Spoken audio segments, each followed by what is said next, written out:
പാവന്നൂർ പെരുമ്പുഴ അച്ഛൻ ക്ഷേത്രത്തിൽ ഇന്ന് തെയ്യാണ്. ഞാൻ അങ്ങോട്ടേക്ക് നടക്കുന്നതാണ്. പാവന്നൂർ പരിപ്പങ്കടേനെ ഉള്ളത്. പരിപ്പങ്കടേൻ്റെ ദൃശ്യം കൂടെ ഞാനിവിടെ കാണിക്കാം. ഈ പരിപ്പങ്കട വഴിയാണ് അങ്ങോട്ട് പോകേണ്ടത്. പരിപ്പങ്കടേ കൂടെയാണ് ആ പെരുമ്പുഴ ക്ഷേത്രത്തിലേക്ക് പോകേണ്ടത്. അതാണ് ഞാനിങ്ങനെ പരിപ്പങ്കട വഴി ഇങ്ങനെ നടന്ന് ചെറിയ അരിക്കേ കൂടെ ഇങ്ങനെ നടന്ന്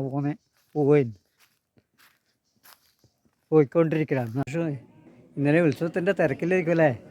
നിങ്ങൾ ഈ ഉത്സവത്തിന് വേണ്ടിയിട്ട് എത്ര ദിവസം ഇങ്ങനെ ഇത് മുൻകൂട്ടി തയ്യാറാണ്?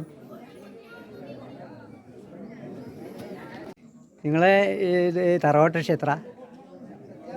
അച്ഛൻ്റെ തറവാട് ക്ഷേത്രമാണ്. അതെയാ? ഇപ്പം ഇങ്ങനെ നിൽക്കണ്ടെങ്കിൽ ഒരു 7 ദിവസത്തെ വ്രതത്തോടു കൂടിയാണ് ഇവിടെ നിൽക്കുന്നത്. പിന്നെ ഒരു 2 മാസം മുന്നേ ഇതെല്ലാം കൂട്ടേണ്ട തിരക്കിലാണ്. എത്ര തറവാട്ടുകാരെ തവയിക്കാരായത് നടത്തുന്നത്, ഈ ഉത്സവം നടത്തുന്നത്? 3 തവയിക്കാർ. 3 തവയിക്കാർ. എവിടെയെല്ലാന്ന് പറയാൻ പറ്റുമോ? പല നാട്ടിലുകളുണ്ട്. അപ്പോൾ ഇങ്ങനെ എങ്ങനെയാണ് സാമ്പത്തികമെല്ലാം ഇതിൻ്റെ സ്വരൂപിക്കുന്നത്? എങ്ങനെയാണ്? സാമ്പത്തികമെല്ലാം കുടുംബങ്ങളാണ്. കൂടുതലും കുടുംബങ്ങൾ, പിന്നെ നാട്ടുകാർ. ക്ഷേത്ര ഉത്സവം നടത്തിയാൽ ബാധ്യത ഉണ്ടാവുമോ? ബാധ്യത ഉണ്ടാവും അല്ലേ? കടം വരും? കടമുണ്ടാവും അല്ലേ? അപ്പോൾ കുടുംബക്കാരെല്ലാം അങ്ങനെ നല്ല ഹൈ ലെവലിലുള്ള പാർട്ടി തന്നെയാണ്.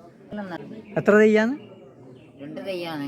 പ്രധാനപ്പെട്ടത് ശ്രീ പെരുമ്പുഴ അച്ഛൻ, ഉപദേവനാണ് ഈ ഗുളികൻ. ഇപ്പോൾ 2 ദൈവമേ ഉള്ളൂ.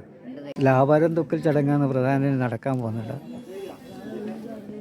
സംഘാടകന്മാർ അതിൻ്റെ തയ്യാറെടുപ്പിലാണ് ഉള്ളത്. ലാവാരം തൊക്കുണ്ട്. ലാവാരം തൊക്കിലൊരു പ്രധാന വഴിപാടാണ് എടുത്തത്.